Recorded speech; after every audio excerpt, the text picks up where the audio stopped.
Welcome to my rose garden. Make yourself a cup of tea, take your albums, and let's begin discussing the shadows of famous artists that's Selena behind us. Today, as I promised in the last video, these shadows have led us to someone who wasn't afraid of death, seeing in it not just the end of the human story, but an inquire way to escape the suffering of life he deemed unworthily and, in his opinion, unattractive. A life that was pointless to contain. Our guest today is none other than Aesop Carl, the man who decided to stop the time for a person using poison and a couple of oils for embalming the body, but who were the people who served as the inspiration for this particular merciful angel of death. However, ladies and gentlemen, before pouring into your cups, please bear in mind that the subject of our discussion today will touch upon some rather grim tales from the 19th century.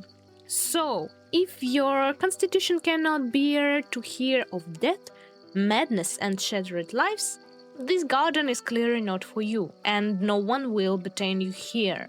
I prefer to share this exclusive salon tea, which was delivered to me only this morning, exclusively with those who are prepared to hear the story through to the end.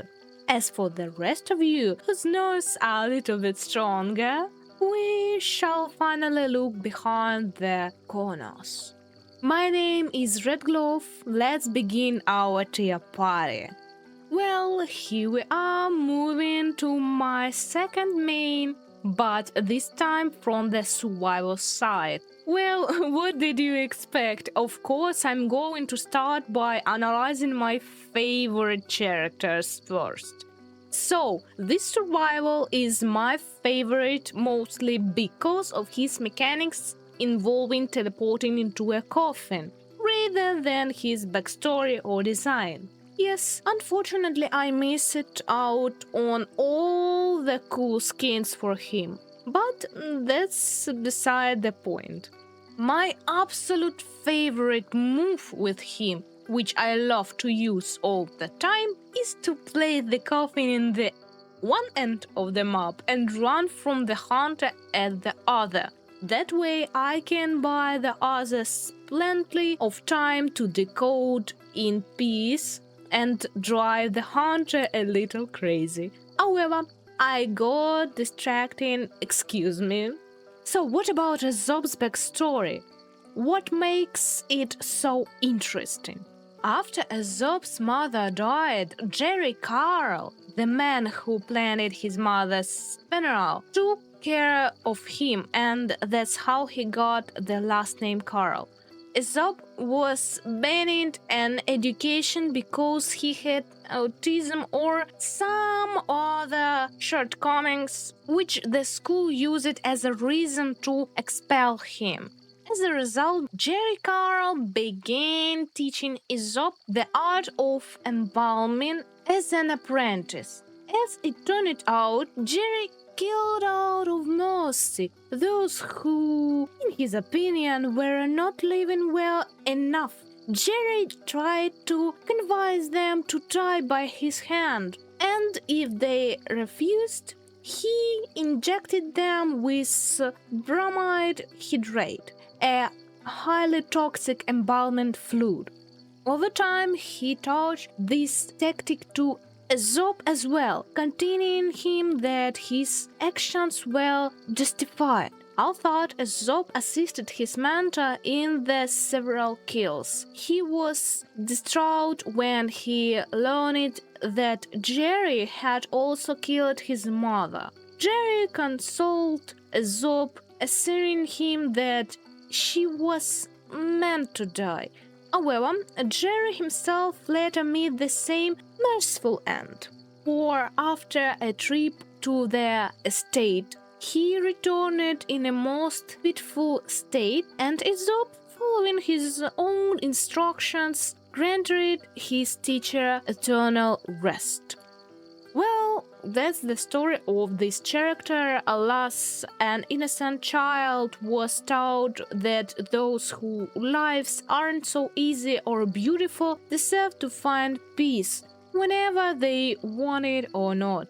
Thus, yet another child of darkness was brought into the world, believing that through his actions he brings light into people's life. This character is also interesting in that, despite his simply quite realistic backstory, which immediately gives the impression that it could have some straight from the pages of a history book describing the brutal maniacs of the 19th century. There's no single specific real-life prototype for him. Unlike Joseph and other characters in the game, Aesop's character is a composite. But that doesn't prevent us from delving deep into the past to discover that shadows have so profoundly unflushed our guest today. So, let's start with something very simple and obvious, namely our character's name. The name Aesop takes us back to the legendary ancient Greek fable writer, which the name Karl has Germanic roots and means free man. We shall, however, focus only on the fable writer, as we are not simply discussing the interpretation of the name and its meaning, but a specific individual. Although Aesop's place in history is rather obscure, and it is quite difficult to say whenever he actually existed or not. This does not prevent us from examining him to find out that behind the name that the developers give to our character. According to sources, Aesop was a legendary ancient Greek fable writer. He thought to have lived around 600 BC. Aesop's original works have not survived. The earliest Aesop's fables have come down to us in later poetic adaptations by Phaedrus, the 1st century in Latin, Barbarus, the 2nd century in Greek, and Avianus, early 5th century in Latin. Today, it is impossible to say with absolute clarity whether such a fable writer actually existed, or whether the fables were written by various people and the figure of Aesop is a composite one.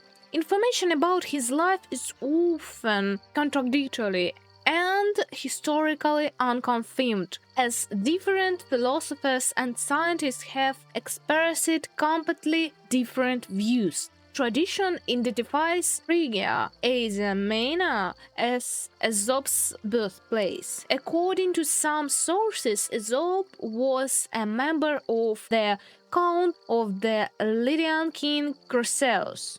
Centuries later, Heraclius of Pontus would attribute Aesop's origins to Thrace, naming a Python Xanthus as his first owner. However, the first of mention him was Herodotus, who reports that Aesop was a slave of a Cettian leadman from the island of Samos, was set free living during the reign of the Egyptian king Amasis, and ended his days in Delphi. Here the legends disagree.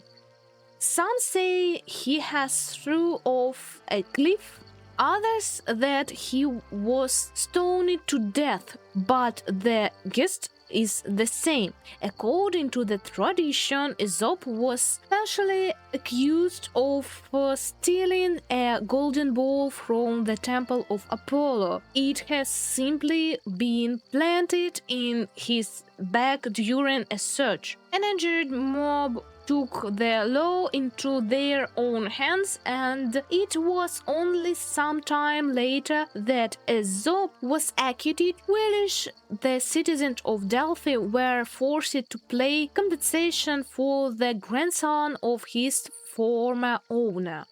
Well, you've got the picture. Everyone wrote about Aesop's as they saw it, but the essence of the story remained unchanged.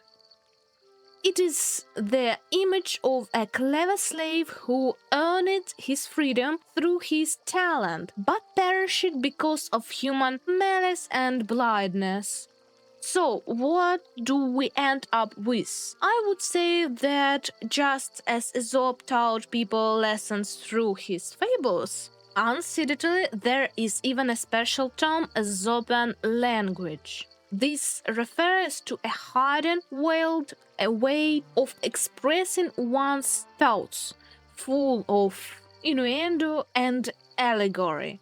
Aesop used it to critique the views of people and rulers in allegorical form about animal characters, without risking his own life. In exactly the same way, our fictional Aesop taught people a lesson, only he taught not how to live but how to die. Admittedly, the lessons are rather peculiar, but this nonetheless creates a rather interesting contrast between the moral teachings of these two very different characters, united by a single name. But that's where the similarities end. For unlike Joseph's prototypes, Aesop was simply honored with the name of an ancient sage, but nothing more. His profession is entirely different, darker and more ancient, having originated almost at the dawn of humanity and remaining with us to this day. I managed that many of you, if not all, associate the origins of the art of embalming with ancient Egypt. To be perfectly honest, I held the same view for a long time, so this recent discovery struck me to the very core and pushed the starting point of our historical investigation back by around 2000 years. The place where embalming originally has also changed. It has shifted from Egypt to the coast of the Atacama Desert, modern-day Chile and Peru. But let's look at this in more detail. Recent research has shown that thousands of years before the Egyptians began to contemplate eternity, the Chinchorro people in the Chilean deserts were already transforming their loved ones into statue-like figures so they could remain with the living forever.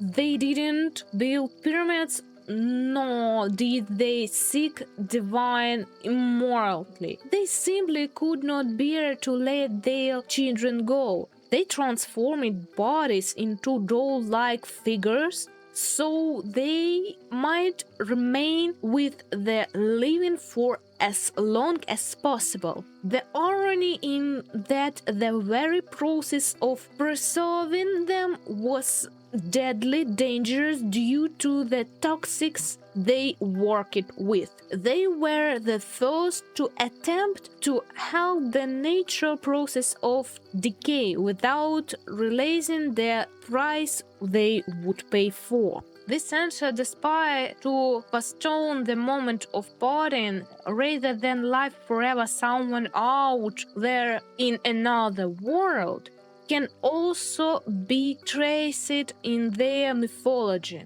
They did not have a book of dead as we understand it as the Egyptians did. For the Chinchorro, a mummy was not a vessel for the soul, namely Ka. Mummies literally lived with the family. They were taken along, dressed, and were part of the social fabric. A rather era yet at the same time sad tradition.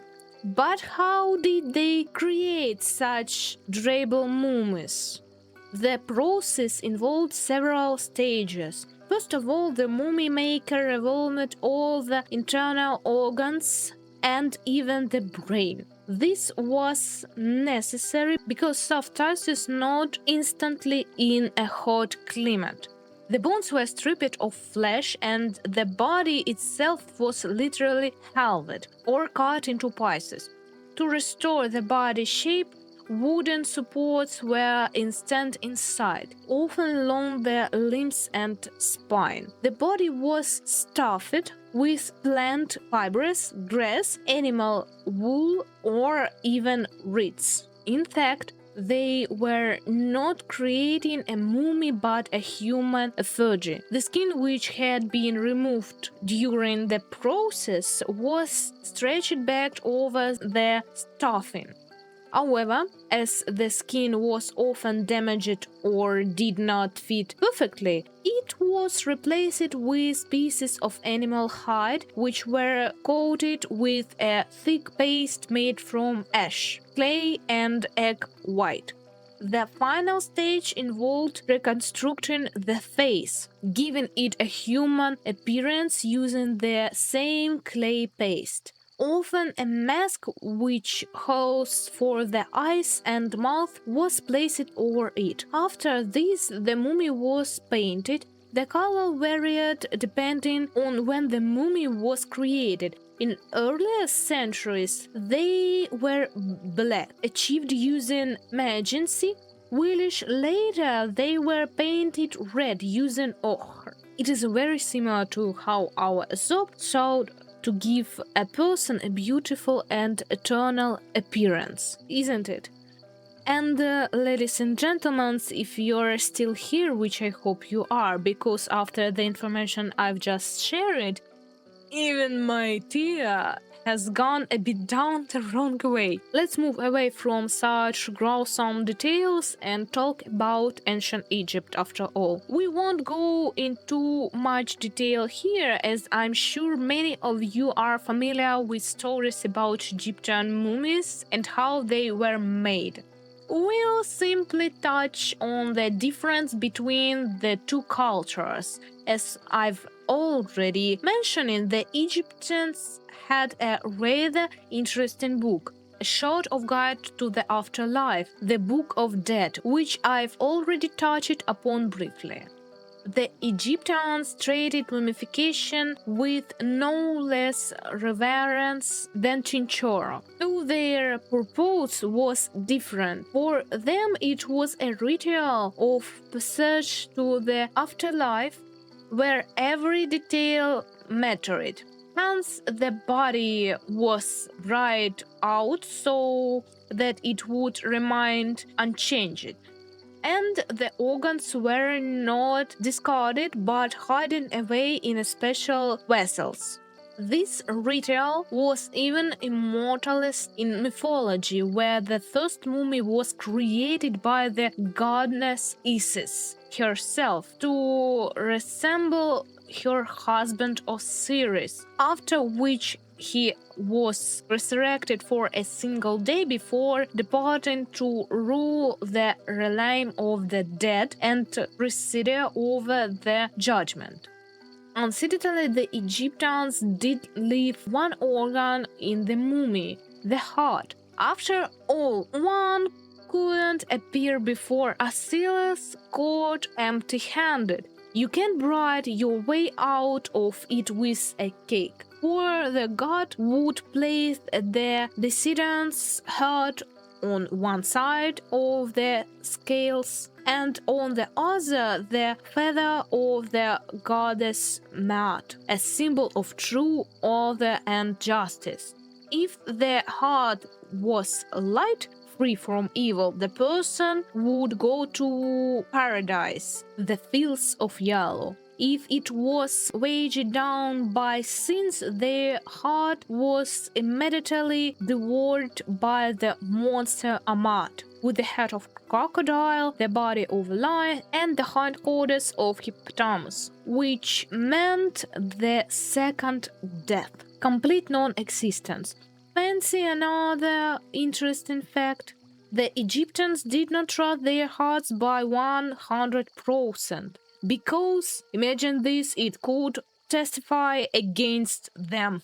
That's why a scarab amulet was often placed inside the mummy, on which was carved the incantation, "Oh my heart, do not testify against me." So there you have it. There's no point in taking a slice of cake, and your heart might betray you. It's a shame, and they won't let you hire your own lawyer either. You're entitled to a sort of alternative to free legal aid in the form of Anubis, but with its own quirks. It's a real shame, of course, but what can you do? I thought it's worth mentioning that you won't have to wait years for this rather particular hearing of your personal case, as our ordinary early courts are so fond of doing. The Court of Osiris works without any days of lunch breaks and has every single case without expedition. And what about our rather unusual defense counsel, who will be assigned to us in the Hall of the Two Truths? You needn't worry. Anubis, who incidentally was offered to me on one of my trips of Egypt a few years ago, precisely on the pretext that he is a rather unusual advocate in the divine realm, which surprised me as it was the first time a shopkeeper had been well versed in mythology, since they unusually refer to Anubis simply as the guardian of competitors. Now stands proudly on my shelf alongside Ra, Ors, and Mud. Oh my gosh, I'm so sorry, I'm sidetracked. I really want to show it, but okay. So, this god is quite a multifaceted figure. Firstly, according to the legend, he was the first who picked up a needle and bandless to help Isis resemble Osiris' body. But apart from holding the title of Egypt's first embalmer, he is also the guide through the 20 gates of the realm of Duat. Cool, right? And he protects the soul on its journey to Osiris' judgment.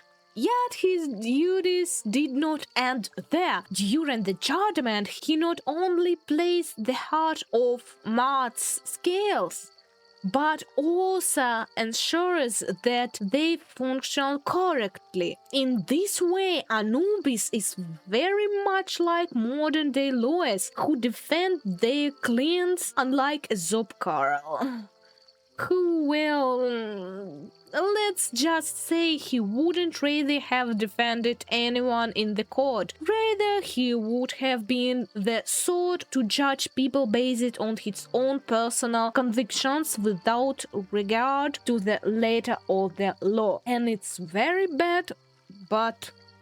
guys, Aesop Carl is not Anubis, it's not Osiris, it's Aesop Carl.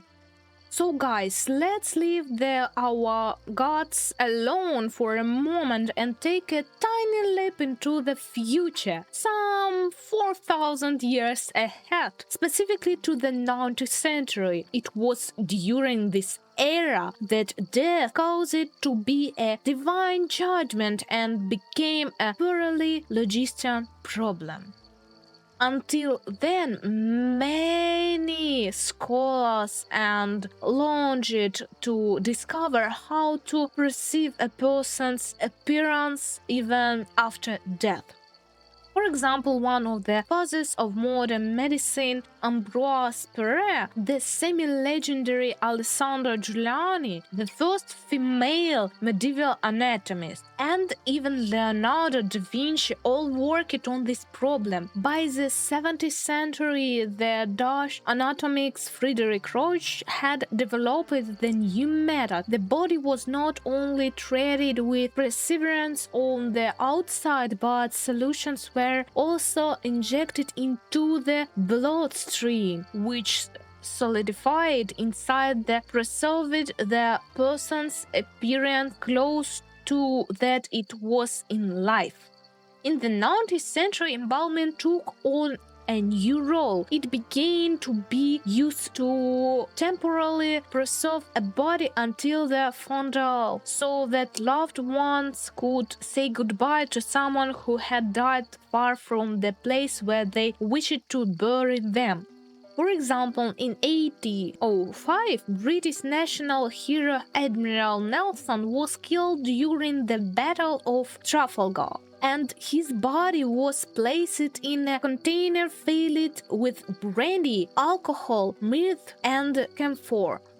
More than 2 months later, then it was brought for burial at St. Paul's Cathedral in London. It was in virtual perfect condition. The practice of temporary embalming became particularly widespread during the American Civil War, particularly for fallen soldiers in the Union Army. Just imagine. But be careful, don't get too carried away or you might feel queasy. The hard trains carrying thousands of fallen soldiers' bodies back to their loved ones so they could be burned with dignity. That's when the problem arose, and it was those very embalming experts who provided the solution. Stone cold and professional, they were always on standby, always carrying their little metal suitcase filled with chemicals, and never showed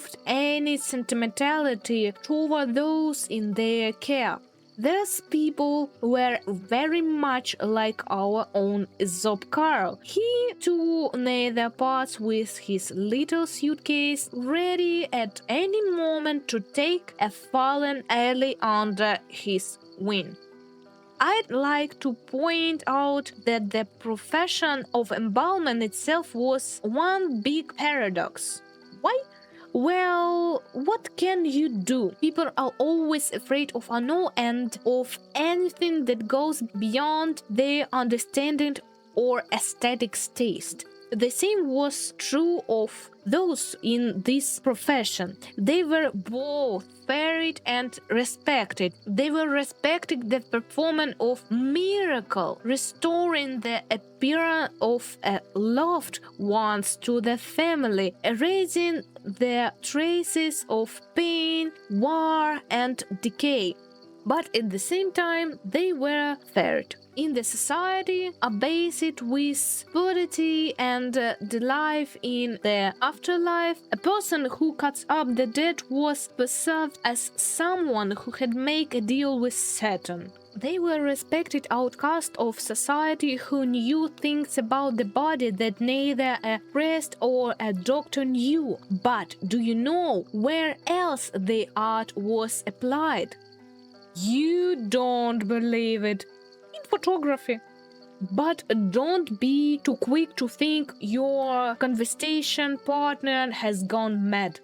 There's not the kind of tea party where anyone goes mad, so just sip your tea with a clear conscience. In the 19th century, post-mortem photography was actually a popular service. Photographs were expensive back then, so not everyone could afford them while they were alive. And then a person died, their relatives would think, I'll never see my loved again, so why not splurge and take one last photo? That's when the embalmer services come in handy more than ever. The decade's body was embalmed, dressed beautifully, and photographed alongside the family. It's very easy to spot there's people in old photos. They are usually shown sitting with their eyes closed, discreetly propped up by relatives. Sons infant mortality was high in those days. There are many photos of sleeping children and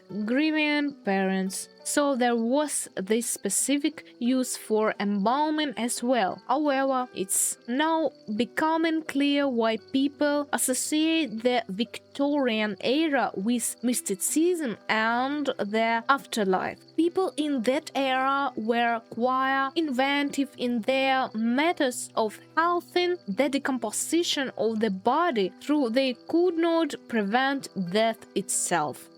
And so, thousands of years later, we've journeyed from the sense of the autocama to Victorian photography studios. Embalming has evolved from an act of law into an art form and then into a mere service. And somewhere in the center of this story stands Aesop. He is the heir of those very respected outcasts.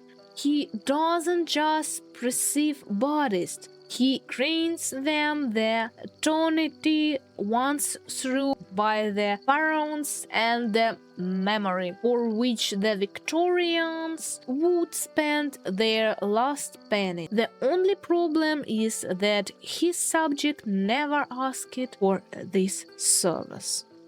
Well, ladies and gentlemen, our dear party is coming to an end, and it's time to close your sketchbooks and put your pen and pencils back in your cases. Let me know in the comments which part of story surprised you the most, and what do you think about the legendary fable writer Aesop? Did he really exist?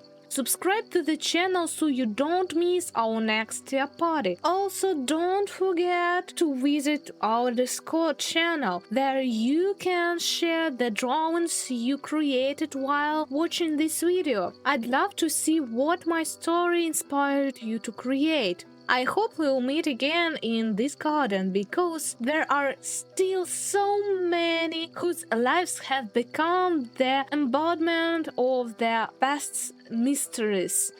Whose journey will we explore next time? We'll find out when the next point of tier is briefed. So, Red Glove has been enjoying tier with you. I leave you alone with your shadows. Farewell until our next tier party.